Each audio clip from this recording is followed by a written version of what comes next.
Salut tout le monde, côté micro c'est Mehdi Kantaoui, chers auditeurs, chères auditrices, j'espère que vous allez bien. Il est très exactement 13h03 sur plateau d'RTCI. Je remercie l'équipe qui m'accompagne aujourd'hui, à savoir Kaiser Bouzriba pour sa précieuse collaboration technique et Rim Trabelsi côté création de contenu digital. Dans le cadre de Panache, en ce dimanche 2 novembre 2025, j'ai le plaisir de recevoir parmi nous sur plateau d'RTCI une invitée de qualité pour parler d'un sujet qui mérite une attention particulière, à savoir l'entrepreneuriat et de la valorisation du secteur artisanal. Aujourd'hui, nous mettons en lumière ce secteur essentiel au développement économique et social de notre pays, l'entrepreneuriat et l'artisanat, donc véritable pilier de la création de richesses et d'emplois. Les entrepreneurs et les artisans tunisiens incarnent à la fois le savoir-faire, l'innovation et la résilience. Pour en parler, j'ai le plaisir d'accueillir mon invité. Il s'agit de Madame Amira Chaaben, qui est la coordinatrice régionale de l'Organisation nationale des entrepreneurs pour le bureau de Sousse. Bonjour Madame Amira Chaaben et soyez la bienvenue parmi nous sur plateau d'RTCI. Bonjour Mehdi, merci pour l'invitation. Alors ça va ? Ça va, oui, ça va. Très bien. Alors pour commencer, pouvez-vous donc nous présenter brièvement l'ONE, l'Organisation nationale des entrepreneurs, et sa mission principale? D'accord. Donc pour commencer, l'Organisation nationale des entrepreneurs, ou ONE, donc on appelle ONE, oui, est une structure indépendante qui regroupe les chefs d'entreprise, les porteurs de projets, les acteurs du secteur privé tunisien. Notre mission principale est de renforcer le rôle de l'entrepreneur dans l'économie nationale en défendant ses intérêts principalement et facilitant l'accès au financement et en valorisant la création d'un climat propice à la croissance et à l'innovation. Également, surtout pour les PME et les TPE, qui sont réellement un véritable de notre économie, qui peut par la suite devenir un moteur de développement régional et social, durable. Très bien. Évidemment. Alors, comment est née l'idée de créer l'ONE dans le contexte difficile de la crise du Covid-19? Exactement. Donc c'était l'idée au cœur de la crise du Covid-19, lorsque le tissu économique tunisien a été fortement fragilisé. Donc surtout on parle du secteur privé qui a été gravement impacté par le Covid. Nous avons constaté que les entrepreneurs, surtout les petites et moyennes entreprises, manquaient d'un cadre fort capable de porter leur voix et de les accompagner concrètement face aux défis et cette réellement fragilité, surtout durant cette période. Donc c'était un petit peu difficile. C'est dans cet esprit qu'a été fondée l'Organisation nationale des entrepreneurs, une organisation patronale par les entrepreneurs et pour les entrepreneurs, avec une approche pragmatique de terrain axée sur la solidarité économique et la reconstruction du secteur privé. Très bien. Alors quelle est la place du bureau régional de Sousse au sein de cette structure nationale? Oui, le bureau de Sousse, il a une place stratégique au sein du ONE. Sousse est historiquement un pôle industriel, touristique et universitaire aussi. Donc, son tissu économique est à la fois diversifié et dynamique. Le bureau régional agit comme un relais de proximité entre les différentes régions, aussi au sein de Sousse. Le bureau régional assure la mise en œuvre des programmes de formation, de financement et d'accompagnement des entrepreneurs. Donc, c'est aussi un espace de dialogue et de synergie entre les différents acteurs économiques de la région. On offre le conseil, l'accompagnement et surtout la formation. Oui, c'est très important. La formation et l'information, c'est très important. C'est capital même, oui. Alors, quel type d'acteurs économiques adhèrent à l'ONE, donc comme artisans, PME, donc professionnels libéraux peut-être, Exactement. Donc, on a les PME, les PE, du tissu des différents secteurs industriels, services, agriculture, technologie, santé, etc. Les artisans. Oui. Donc, quel que soit artisan ou artisan, etc., des entrepreneurs indépendants, des professions libérales souhaitant développer leur structure dans un esprit entrepreneurial aussi. Donc, on est réellement donc dans cette approche-là. Il y a aussi les start-upers aussi, donc innovants, et les acteurs les acteurs de l'économie sociale et solidaire. Oh, oui, tout à fait. Alors, comment pouvez-vous décrire aujourd'hui la situation de l'entrepreneuriat en Tunisie? Donc la situation de l'entrepreneuriat en Tunisie. L'entrepreneuriat en Tunisie a réellement une grande place en Tunisie, oui. Et surtout que réellement c'est pas uniquement par rapport à l'entrepreneur lui-même, mais par rapport à l'économie en elle-même. Oui. La place de l'entrepreneur est très importante. On ne veut pas dire que c'est réellement devenir un entrepreneur, c'est sortir du chômage. Non, on veut vraiment sortir de cet esprit-là. Oui. C'est un mindset, c'est un esprit réellement qu'on veut réellement le placer dans l'esprit des étudiants, des porteurs d'idées, etc. Dès leur en fait, à l'obtention de leur diplôme, peut-être, initiation à leur diplôme, ou même oui. à la réellement initiation à la vie professionnelle, oui. Pour réellement développer tout ce monde-là, parce que ce monde, il est très fascinant et aussi il est très motivant. C'est vrai qu'il y a beaucoup des échecs, donc il n'y a pas de réussite sans échec, mais l'échec fait partie du succès. Fait partie du succès, et c'est très important d'essayer de vivre l'expérience. Très bien. Alors, quelles sont selon vous les principales difficultés rencontrées par les jeunes entrepreneurs tunisiens? Les jeunes entrepreneurs tunisiens. Ils vous en parlent, hein?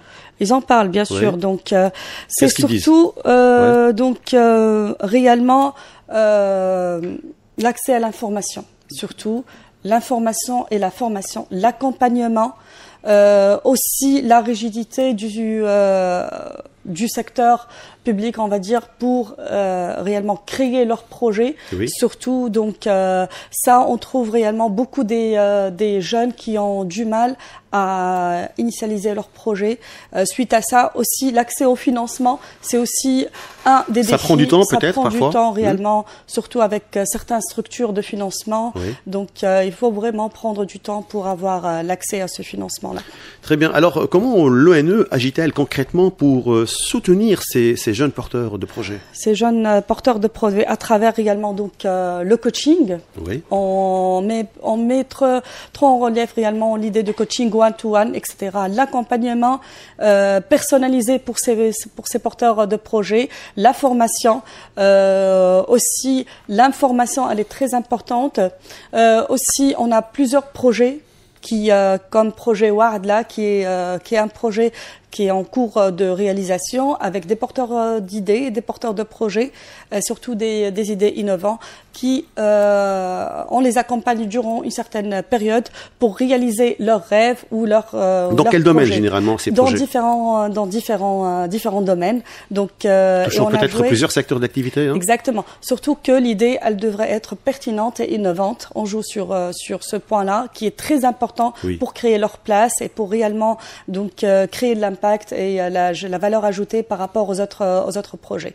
Très bien. C'est très important. Oui. Alors, quelle importance accordez-vous à la formation et à l'accompagnement dans le parcours entrepreneurial? Qu'est-ce que vous faites? Oui, le parcours entrepreneurial et la formation, c'est très important d'avoir une formation pour réellement initialiser votre projet. Ou même déjà un porteur de projet qui est déjà sur le marché, il devrait avoir une mise à jour quelque part, quel que soit par rapport les lois qui sont en train donc de faire plusieurs mutations. On entend oui. Toujours la loi de finances 2024, la loi de finances 2025, aussi là la loi de finances 2026. Oui. Donc il devrait avoir la formation. C'est très important pour réellement comment utiliser cette formation et comment réellement donc aussi s'adapter et s'aligner avec les différents réellement donc updates qui sont sur le marché de travail en général et le marché de l'entrepreneuriat.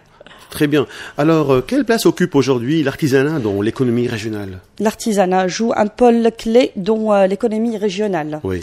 Quel que soit au Sousse ou ailleurs, c'est un secteur vivant qui crée de l'emploi, surtout pour les femmes et les jeunes, et qui valorise les richesses locales. Donc, il contribue aussi à maintenir la population et à maintenir le développement durable dans les régions. Ah oui, dans les régions, oui. Donc, c'est très important. Donc, quand on parle réellement de l'artisanat, l'artisanat place une place très importante dans le tourisme. C'est un axe très important du tourisme. Absolument. Et quand on parle de la Tunisie, bien sûr, la Tunisie, elle est connue par le tourisme. Et on ne peut pas parler de tourisme sans réellement impliquer de l'artisanat. Très bien. Alors, en quoi l'artisanat peut-il devenir un moteur de développement durable et de tourisme local? Elle est déjà un moteur de développement durable. Donc, l'artisanat, elle est là depuis notre naissance, donc et revenir aux racines, revenir réellement à ces produits-là. Mais elle peut être consolidée. Oui, c'est clair. Donc le handmade, c'est très important de nos jours, surtout après le Covid. Donc on est axé bio, healthy, etc. Donc revenir un petit peu à nos origines, etc. Surtout dans les modes alimentaires, etc. Tout ça, surtout réellement. Donc, et je trouve que l'artisanat, elle gagne toujours une place et c'est un axe vraiment de développement durable. Très bien. Alors, quelles sont les principales difficultés que rencontrent les artisans dans leur travail au quotidien? Au quotidien, c'est surtout la commercialisation de leurs produits, quelle que soit à l'échelle nationale ou internationale. Donc, pour quelle raison? Pour réellement on va dire le manque d'informations par rapport au marché également local ou au marché international, le manque également aussi d'adaptation aux nouveautés et la modération de leurs produits. Je trouve que ça, ce sont des difficultés. Peut-être qu'ils sont appelés à faire une étude de marché. Exactement. C'est pour ça qu'il leur faire un accompagnement durant réellement la réalisation de leur processus de commercialisation de leurs produits. Oui. Et je trouve même donc quand on parle de commercialisation, ensuite de marketing, le marketing digital, c'est un axe très important. Donc pour réellement vendre et réellement mettre en valeur leurs produits, quel que soit aussi régional, national ou même international. Alors dans ce cas-là, donc comment l'ONE contribue-t-elle à la promotion et à la modernisation du secteur artisanal? Oui, donc on a en formant et accompagnement les artisans. Oui. Ça c'est très important en fait pour leur montrer comment mettre en valeur leurs produits, comment réellement commercialiser avec des bonnes méthodes, être à la page et avoir accès quel que soit au marketing digital ou au e-commerce ou le e-marketing, etc. Donc ils ont besoin de formation, c'est clair. Exactement. Donc aussi les stratégies de développement, avoir accès aux stratégies de développement économique, ça c'est très bien, c'est très important de les intégrer. Alors, y a-t-il des partenariats prévus entre l'ONE et les structures publiques ou privées pour soutenir l'artisanat local? Oui. Donc là, on est en train de concrétiser une convention avec l'ONA, l'Office national de l'artisanat. On a commencé avec la région de Sousse et je salue Monsieur Reis. Oui. J'espère qu'il est à l'écoute. Hein. Oui, Monsieur Reis Galoul et Madame Basma pour leur réellement initiative à avoir tout un processus de formation pour les femmes, donc artisanes dans la région de Sousse. Et on est parti de cette idée-là pour réellement concrétiser une convention à l'échelle nationale avec l'Office national de l'artisanat qui est en train de se concrétiser. Et aussi je trouve que cette convention elle est très importante parce que non seulement elle sera pas bénéfique pour la région de Sousse, mais aussi pour toute réellement la Tunisie, puisqu'on a donc 24 bureaux dans les 24 gouvernorats. Voilà. Ouais. Très bien. Alors, quels sont les projets actuellement qui sont en cours de préparation? Là, la surprise pour le 25 décembre. Donc, on aura un événement à l'occasion du 5e anniversaire de l'Organisation nationale. Bonne fête alors. Oui, donc de l'Organisation nationale des entrepreneurs. Oui. Donc, ça sera un événement très important. Beaucoup des invités, surprises, qui sont réellement invités. Très bien. Et on va dire le thème, ça sera Bi'uqoul Tounsiya, Mindset Tounsi, et ça, c'est mettre en valeur réellement l'expérience des différents entrepreneurs tunisiens. Échange d'expériences avec les autres entrepreneurs qui sont en train, quel que soit, de lancer leur projet ou qui sont là. Et je trouve que c'est une très bonne occasion pour échanger échanger l'expérience, partage d'expérience, ça c'est très important, et aussi pour montrer leur expertise et montrer aussi leurs produits, parce qu'il y aura aussi des stands pour et surtout montrer que c'est possible, hein. Ah oui, c'est possible d'avancer, et c'est possible de réussir, quelle que soit à l'échelle nationale ou à l'international. Malgré les difficultés rencontrées, donc tout est possible. La réussite, elle est là. Exactement. Donc j'invite tout le monde à être présent le 25 décembre au Palais de Congrès à Tunis pour réellement partager et participer à cet événement-là. La date, c'est quand? C'est 25 décembre. 25 décembre. 25 décembre. Très bien. Alors, quelle est votre vision de l'avenir de l'entrepreneuriat féminin et artisanal en Tunisie? Je trouve que c'est en vogue. Aussi, puisqu'en fait, on est en train aussi de concrétiser la semaine prochaine une convention avec le ministère de la Femme. Donc, et là, je trouve que c'est une très bonne initiative pour appuyer et réellement encourager aussi la femme à être présente dans les différents domaines, et surtout le domaine artisanal. Et à travers ça, on peut travailler de plus et renforcer les capacités et les compétences et les connaissances des femmes artisanes dans les différentes régions. Très très bien. Alors, enfin, quel message souhaitez-vous adresser aux jeunes Tunisiens qui hésitent encore à se lancer dans l'entrepreneuriat? C'est un petit conseil de essayer. Ça, c'est très important, en fait, d'essayer. Et même s'il y a un échec, oui, il faut tenter toujours sa chance, même s'il y a un échec. Et y croire surtout. Y croire, et surtout, il faut y croire dans leur capacité. Ça, c'est très important. Et même s'il y a un échec, peu n'importe, il faut essayer. Sans réellement dire un jour que j'aurais dû le faire et regretter de ne pas le faire. Tout à fait. Donc ça, je trouve que c'est d'essayer et vaut mieux avoir des remords que des regrets. Exactement. Voilà. Alors, vous avez quelque chose d'autre à rajouter? Je vous salue.